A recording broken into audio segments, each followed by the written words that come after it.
तो बस जी आज ये भी चीज़ मैंने ऑर्डर कर ली है रही थी कि किचन को इतना चमकदार बनाने के लिए ना आपके किचन में सिर्फ 3-4 चीज़ें होनी चाहिए। एक जो बना के स्कूल वास्ते भी दे सकते हो। चिकन मैंने स्टीम किया था, बहुत ही टेस्ट। अस्सलाम वालेकुम, आप सब कैसे हैं? आई होप जी सब ठीक होंगे। मेरी दुआ है आप जहाँ रहें खुश रहें, आबाद रहें। अल्हम्दुलिल्लाह से मैं भी ठीक हूँ। एक नया दिन, एक नई उम्मीद और बहुत सी दुआएं आप सबके लिए। तो चलो जी आइयो आज का व्लॉग शुरू करते हैं। और आज का व्लॉग जी मैंने उसी के साथ ही शुरू कर दिया था, ग्रोसरी करके लेके आई थी तो दूसरा व्लॉग साथ ही मैंने बनाना शुरू कर दिया था, क्योंकि अगर मैं वो पूरा डालती तो बहुत लंबा हो जाना था। तो उसके लिए फिर मैंने दूसरा व्लॉग शुरू कर दिया। तो बस जी जो ग्रोसरी किया अब उसको सेट भी करके रखना है किचन ਦੇ ਵਿੱਚ, क्योंकि घर ले तो आते हैं लेकिन उसको जब तक ऑर्गेनाइज ना करके रखियो तो बहुत ही अजीब गरीब ही लगता है साड़ा किचन, लगता ही नहीं कभी असी साफ किया। यहाँ पे जी जो सीरियल मैं लेके आई थी उनको मैंने बॉक्स में से निकाला, पैकेट में से नहीं निकाला। उसकी रीज़न है वो मैं आपको बताती हूँ। ये छोटी छोटी टिप्स एंड ट्रिक्स होती हैं किचन को ऑर्गेनाइज करने के लिए और हमारी बड़े फ़ायदे की होती हैं। और आपको पता है औरत का घर जो है ना औरत से ही चलता है। तो बस जी चलें, ये देखें ये जो मैंने बॉक्स से निकाल दी है तो मैंने पैकेट से नहीं निकाली। उसकी रीज़न ये है कि यूके में ना बहुत ज़्यादा नमी होती है और मैंने अक्सर देखा है जब इनको पैकेटों में से मतलब कि इनको बैग में से निकाल देंगे ना तो ये ऐसे जुड़ जाते हैं और इतने ये सोगी हो जाते हैं ना कि इनका कोई टेस्ट नहीं रहता जब हम मिल्क में डाल के इसको खाते हैं। तो मैं शुरू से जब से सीरियल लेके आती हूँ, ये सीरियल के बॉक्स हैं तो मैं इनको सारा ही एनजी उल्टा के नहीं रख देती, इनको मैंने इस तरह ही पैकेट में रख देती हूँ और कॉर्नर से कट कर देती हूँ। बस जितना मुझे चाहिए होता है वो मैं दूध में डालती हूँ, फिर उसको थोड़ा सा फोल्ड करके ना तो रख देती हूँ, ना ये ख़राब होंगे। क्योंकि आपको पता है इतनी महंगी ये चीज़ें यूके में हमें मिलती हैं, महंगाई का दौर है। तो बस ये चीज़ें अगर हम लोग सेव करके रख लें तो क्या ही बात है। थोड़ी सी मेहनत होती है तो थोड़ी सी मेहनत करके और अगर किचन हमारा अच्छा और चीज़ें हमारी यूज़फुल हो जाएंगी तो बहुत ही चार चांद ही लग जाएंगे फिर तो यहाँ पर जी पास्ता भी लेके आई थी तो पास्ता भी मैंने ये देखे ये बॉक्स में डाल दिया है। और किचन अगर इन ऑर्गेनाइज़र में डाल के रखें मसलन चीज़ों को तो बहुत अच्छा किचन और कैबिनेट, एक एक कैबिनेट अच्छा लगता है अगर हम लोग इसको इस तरह से ऑर्गेनाइज करके रखें। तो डीप क्लीनिंग बहुत ज़्यादा ज़रूरी है और किचन की रूटीन का यही एक हिस्सा होता है कि किचन हर जगह से ना साफ़ सुथरा हो, कैबिनेट भी साफ़ हो। वाइट कलर के होते हैं तो कोई ना कोई मार्क लग जाता है। तो मैंने कहा चलो मैंने ये बॉक्स तो निकाले हुए हैं सीरियल के, तो अब साथ में मैं माइक्रो फैब्रिक क्लॉथ भी मार देती हूँ कि जरा कोई थोड़ा जो डस्ट या डस्ट तो नहीं होती, कोई ज़रात वगैरह गिरे हों सीरियल के तो साफ़ हो जाएंगे। तो साथ ही मैं इनको रख दूंगी। तो बस जी यूके ਦੇ ਵਿੱਚ ਅੱਜ गर्मी भी बहुत ज़्यादा सी, ਸਾਨੂੰ भी ਲੋਨ ਦੇ ਕੱਪੜੇ ਪਾਣੇ ਨਸੀਬ ਹੋ ਗਏ ਨੇ। ਅਸੀਂ ਵੀ ਲੋਨ ਦੇ ਕੱਪੜੇ ਪਾਏ ਨੇ। ਅਸੀਂ ਕਿ ਅਸੀਂ ਵੀ 2-3 दिन 4 दिन ज़रा ईद मना ली है क्योंकि कोई पता नहीं है बारिश कितों हुई है। तो एक में मैंने ये पास्ता रखा हुआ है, एक में मैक्रोनी सी रखी हुई है और बस। और अपने जो ओट्स हैं ना वो मैंने दूसरे बॉक्स में रखे हुए हैं, बेटी के लिए वो सीरियल के बॉक्स हैं। तो अब जी फ्रिज में भी चीज़ें रखेंगे तो फ्रिज भी अगर ऑर्गेनाइज हुई हो ना तो फिर ही सोहनी लगती है। कि सारी चीज़ें फ्रिज में उल्टा दो तो फिर फ्रिज भी नहीं अच्छी लगती है कि एक चीज़ उठाओ तो दूसरी चीज़ साढ़े उत्ते डिगी हो। तो मैंने तो ये ऑर्गेनाइज़र रखे हुए हैं। मेरी तो ज़िंदगी इसी से बड़ी आसान हुई है। आज़ाद कहने लगी सी, आसान हुई है। बहुत ज़्यादा ही आसान है ये ज़िंदगी। इसमें ये देखें हरी मिर्चें मैंने वॉश करके रखती, गाजरा मैं वॉश करके रखती हूँ। या टमाटर अभी मेरे हस्बैंड कहते थे वो शॉप से नहीं मिले तो वो इंशाल्लाह लेके आऊँगा। तो अभी मैंने कहा एक दिन दी हांडी मेरी पक जाएगी, कोई बात नहीं। कुछ मैंने फ्रीज़ भी किए होते हैं क्योंकि ज़्यादा आ जाते हैं तो फिर सारी बात है वो पड़े पड़े फ्रिज में भी पड़े पड़े ख़राब हो जाते। तो मैं फिर कुछ पैकेटों में डाल के ना तो मैं उनको फ्रीज़ कर लेती हूँ ताकि ख़राब ना हो चीज़। तो बस ये देखें जी मैंने योगर्ट रखे और ये स्ट्रॉबेरियाँ जो है ना पैकेटों में रखें तो स्ट्रॉबेरियाँ ख़राब हो जाती हैं। तो ये देखें मैंने इनको क्या किया, मैंने एक बॉक्स में डाल के रख दी हैं और वॉश करके नहीं रखती क्योंकि अगर वॉश करके रखूँगी तो इसमें नमी आ जाएगी। जितनी मुझे चाहिए होती हैं फिर मैं उनको पानी में डाल के वॉश कर लेती हूँ और बस फिर बेटी को दे देती हूँ खाने के लिए। अब मैंने फ्रूट भी वॉश किए हैं और फ्रूट को वॉश करके तो मैं इनको बास्केट में रख दूँगी। यहाँ पर जी ये देखें जो फ्रूट मैंने बाहर रखने थे जो रूम टेम्परेचर पे ही रहेंगे वो इसमें होता है जी बनाना होते हैं, साथ में ये ऑरेंज और पीच और एप्पल। ये रूम टेम्परेचर पे रहे ना तो काफ़ी ज़्यादा अच्छे हो जाते हैं, जूसी होते हैं और खाने में भी मज़ा आता है। तो बस ये मैंने रख दिए हैं। जो फ्रिज में रखने वाले थे वो मैंने फ्रिज में रख दिए हैं ताकि गर्म मौसम है तो ख़राब ना हो जाए। तो बस जी आज ये भी चीज़ मैंने ऑर्डर कर ली है जी, डिश रैक। ये मुझे चाहिए भी था, मैंने बोला था कि मैं इसको ऑनलाइन ज़रूर ऑर्डर करूँगी, तो मुझे मिल गया, तो मैंने ऑर्डर किया हुआ था। ये कल ही आया, तो मैंने कहा चलो आज वीडियो बन रही है तो इसकी जो है ना अनबॉक्सिंग भी करते हैं। तो अनबॉक्सिंग के लिए ये देखें जी, मैंने इसको खोला है। तो मुझे कौन सा वाला चाहिए था? ट्रे वाला। मैंने हमेशा ट्रे वाला ही प्रेफर किया है, क्योंकि हम लेडीज़ का काम ज़्यादातर किचन में ही होता है, और किचन ਦੇ ਵਿੱਚ बर्तन धोना, भांडे धोना ही साडा काम है।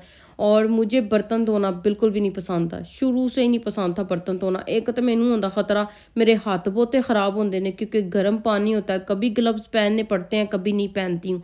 तो बस हाथ इतने ख़राब हो जाते हैं ना वो गर्म पानी से, और बस बड़ा मसला होता है। सर्दियों में तो बहुत ख़राब होते हैं, गर्मियों में तो फिर भी ठीक रहते हैं। तो सिंक पे जब ये मार्क पड़ते हैं ना पानी वाले और बर्तन धो, तो वो तो मैनू बिल्कुल ही नहीं ना पसंद है। तो मैंने कहा मैं ना ये वाला ऑर्डर करूँगी, जो कि नीचे ट्रे हो, जो मैं बर्तन वॉश करूँ ना तो वो ट्रे में जाए, और साथ में ये देखे ड्रेन भी होता जाए। तो वो ऐसा सिस्टम वाला ही मैं ऑर्डर किया सी। मैं कहा चलो यही वाला अच्छा लग रहा है। तो यहाँ पे जी ये मैं अनबॉक्सिंग तो कर रही सी, जो मैं कल ही अनबॉक्सिंग कर दी है ना, तो बस समझ जाओ फिर उस दिन मेरे को सही अनबॉक्सिंग नहीं होती। फिर भी मुझे अपने हस्बैंड की हेल्प लेनी पड़ती है, क्योंकि ज़्यादातर अनबॉक्सिंग और चीज़ें जो सैट सुट करनियाँ होंदियां ना, जोड़नियाँ जूड़नियाँ होंदियां, उन्होंने का ही काम होंदा। तो बस यहाँ पे मैंने कहा चलो मैं थोड़ी सी अनबॉक्सिंग करती हूँ, वीडियो बनाती हूँ। ये जो चीज़ें इसके साथ आई थी ना, अभी ये जुड़ता है ना, तो फिर मैं आप लोगों को दिखाती हूँ। तो अच्छा, वही बात कर रही थी कि किचन को इतना चमकदार बनाने के लिए ना आपके किचन में सिर्फ 3-4 चीज़ें होनी चाहिए। एक विनीगर वाटर होना चाहिए, और साथ में जी आपके जो डिश वॉशर के लिए जो लिक्विड हम यूज़ करते हैं ना, आप उसी से भी अपना पूरा किचन क्लीन कर सकते हैं। कोई ज़्यादा स्प्रेयां लैन की तुहानू ज़रूरत नहीं है। मैं तो एक विनीगर अपने किचन में ज़रूर रखती हूँ, क्योंकि उससे ही आपका किचन बहुत चमकदार होता है। जो भी करना होता है, टाइल्स भी ये आपने देखी हैं कितनी चमक रही होती हैं, क्योंकि विनीगर बहुत अच्छा काम करता है, बहुत अच्छा। तो ये देखिए, जो पहला वाला मेरा रैक था ना, उसने सारे ये वाइट जो प्लेट्स थी ना, इन पे मार्क डाल दिए हुए थे, क्योंकि वो जंग लगता रहता था ना, पानी स्टे करता रहता था, तो वो जंग लग जाता था। तो बस इसी से मुझे थोड़ा सा डर लगता था, इसीलिए मैंने अब ये नया, चलो 3-4 साल गुजर ही गए हैं उससे, जब किचन नया लिया था ना तब बनवाया था ना, तब लिया था। तो चलो मैंने कहा अब मैंने ग्रे लिया कि ब्लैक के ऊपर ब्लैक अच्छा नहीं लगेगा, तो लेकिन ये इतना अच्छा ये रैक लगा था ना, जब इस पे मैंने वाइट बर्तन रखे ना, बस फिर ताड़ी भैन दा अज मैं क्या दिल ही खुश हो गया। बर्तन लैना ते किचन नूं सवारना मैनू बहुत ज़्यादा पसंद है, और किचन अगर चमकदार होवे ना, तो फिर जो बार बार आके पूछे ना आप किचन कैसे क्लीन करती हो, तो फिर बड़ा ही दिल खुश होता है। तो मेरे पास 3-4 स्प्रे हैं, और डिश वॉशर जो लिक्विड है उसी से मैं अपना सारा किचन क्लीन करती हूँ, और बहुत अच्छा क्लीन रहता है। और वीक के बाद करती हूँ, ज़्यादातर टाइल्स मैं 2-3 दिन बाद कर लेती हूँ।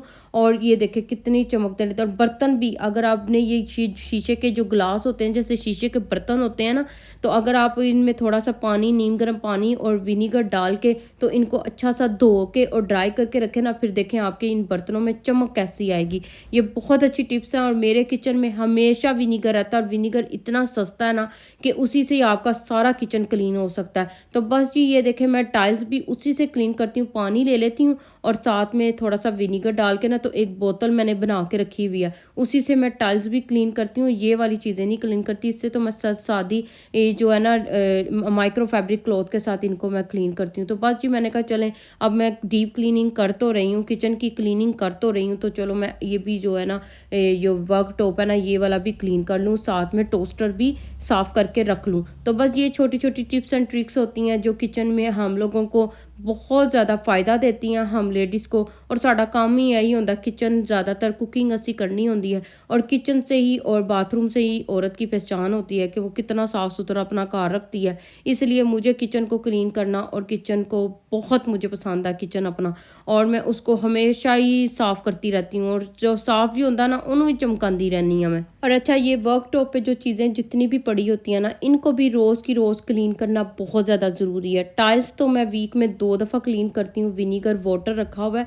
स्प्रे में बॉटल में डाल के ना, तो उससे टाइल क्लीन करती हूँ, ड्राई जो माइक्रो फैब्रिक क्लॉथ होता है ना उसके साथ। तो ये जो हम लोग कुकिंग कर रहे होते हैं, तो कोई ना कोई हमारा गीला हाथ होता है, तो इनको में से कोई चीज़, जैसे ब्रेड हमने निकालनी है, तो जैसे ऐसे कैटल को हमने ऑन करना है, तो टोस्टर में टोस्ट बनाना है, तो हाथ लगते रहते हैं। इसीलिए इनको भी ना एक दिन छोड़ के या रोज़ ही क्लीन कर लें तो बेस्ट है। तो ये देखें मैंने वर्क टॉप को भी वेट क्लॉथ के साथ पहले क्लीन किया है, उसमें थोड़ा सा स्प्रे लगाया था, फिर ड्राई क्लॉथ के साथ उसको अच्छा सा ड्राई किया ताकि ये वर्क टॉप अच्छा लगे। और मुझे ना ये अपना किचन ये ब्लैक एंड ग्रे बहुत पसंद है, लेकिन हुण गलती है और ये कह रहे थे वाइट टाइल्स होनी चाहिए सी, लेकिन चलो ब्लैक भी बड़ी खूबसूरत लगती हैं। ये मेरा ड्रीम किचन था। और बहुत से लोग पूछते हैं सिस्टर, अभी तक मुझे कमेंट आते हैं जब मेरा हाउस टूर जो देखते हैं तो वो यही कहते हैं कि सिस्टर किचन कहाँ से बनवाया था, कितने का बना था।